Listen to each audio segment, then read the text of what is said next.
ओम शांति। अव्यक्त संदेश 21/2/1991। फरिश्ता बनने से पहले माया जीत, प्रकृति जीत बनो।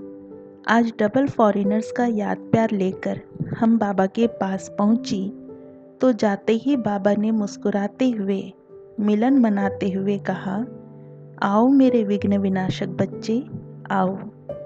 बाबा मुस्कुरा रहे थे। बाबा ने कुछ कहा नहीं, लेकिन बाबा के संकल्प और दृष्टि के इशारे से हमने देखा कि आप सभी को बाबा ने वतन में इमर्ज किया। डबल विदेशियों के साथ साथ मधुबन निवासी भी थे और जो भी यहाँ हैं वे सभी थे।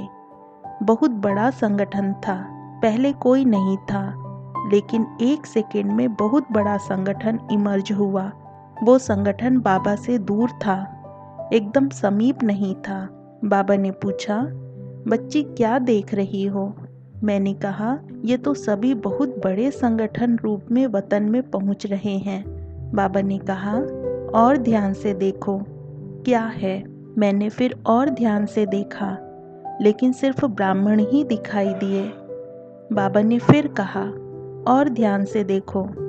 मैंने फिर देखा तो एक बहुत बड़ा गेट था और गेट के 2 इस तरफ 2 उस तरफ और एक बीच में ऐसे लाइट के आकार में, लेकिन चमकती हुई लाइट के नहीं थे। राख जैसा सफेद कलर था।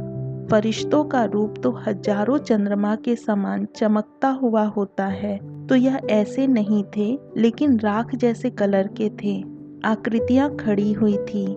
मैंने देखा उस गेट से सभी ब्राह्मण नंबरवार आ रहे थे। जैसे ही ब्राह्मणों ने गेट से क्रॉस किया तो वहाँ 5 जो थे जैसे नमन के रूप में झुककर सभी का स्वागत कर रहे थे।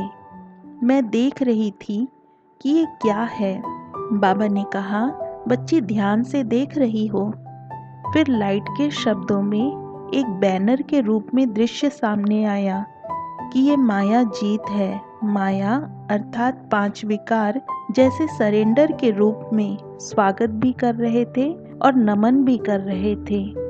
फिर थोड़ा आगे बढ़े तो देखा 5 और थे। उन्हों के हाथ में मालाएं थी। थोड़ी ऊंची स्टेज बनी थी। ये 5 उस पर माला लिए खड़े थे। जैसे बहुत बड़ा राजा आता है तो सर्वेंट्स या दरबारी कैसे झुकते हैं, ऐसे ही जब सब ब्राह्मण आगे बढ़ रहे थे तो वे 5 झुककर नमन कर रहे थे और ये 5 उनको नंबरवार माला डाल रहे थे। सभी को माला पड़ी और फिर सभी बाबा के आगे आ रहे थे। फिर प्रश्न उठा, ये माला लिए हुए 5 कौन थे? फिर वह लाइट का बैनर आया। उसमें लिखा था, ये है प्रकृति जीत, वो माया जीत और ये प्रकृति जीत। और वह जो माला थी वह भी सफलता की माला थी। हर एक ब्राह्मण को प्रकृति सफलता की माला डाल रही थी।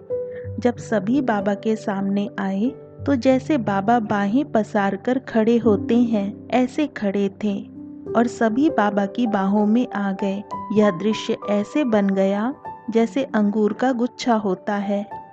इस प्रकार सब बाबा के आसपास गुच्छे के रूप में आ गए। यह सीन बहुत सुंदर लग रही थी। फिर देखा जो बाबा की बाहों में समाये हुए थे वो फरिश्ते रूप में थे। जैसे जैसे बाबा उनको दृष्टि देते गए वे फरिश्ता रूप छोड़कर परम धाम में शिव बाबा के आसपास बिंदु रूप में आत्माओं का गुच्छा बन गए। इस प्रकार पहले स्वागत हुआ माया से, फिर प्रकृति से, फिर फरिश्ते रूप में बाबा की बाहों में, फिर बाबा के आसपास परम धाम में आत्माओं का बिंदु रूप में गुच्छा जैसा बन गया। फिर बाबा ने कहा, बच्ची देखा, ये है तुम्हारी संपूर्ण अंतिम स्टेज। लेकिन अभी माया कभी कभी मिक्की माउस के रूप में, कभी बिल्ली, कभी कुत्ता, कभी हिरण बनकर आती है, कभी शेर के रूप में आती है।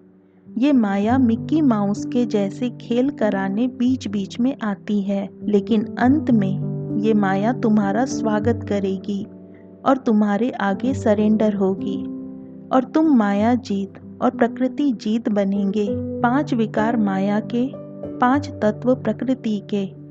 जब इन 10 के ऊपर जीत होगी तब बाबा की बाहों में फरिश्ते होकर समा जाएंगे, फिर परम धाम में जाएंगे तो भी बाबा के समीप होंगे। बाबा के साथ फरिश्ते रूप में भी साथ होंगे और परम धाम घर में भी बाबा के समीप होंगे। तो यह था दृश्य का अर्थ। फिर बाबा ने कहा, सभी डबल विदेशी बच्चों की एक विशेषता पर बाबा बलिहार जाते हैं। बच्चे बाबा पर और बाबा बच्चों की विशेषता पर बलिहार जाते हैं। बाबा ने पूछा, तुम जानती हो कौन सी ऐसी विशेषता है डबल विदेशी बच्चों की कि जिस पर बाबा बलिहार जाते हैं? बाबा ने सुनाया, बच्चों ने हिम्मत बहुत अच्छी रखी है।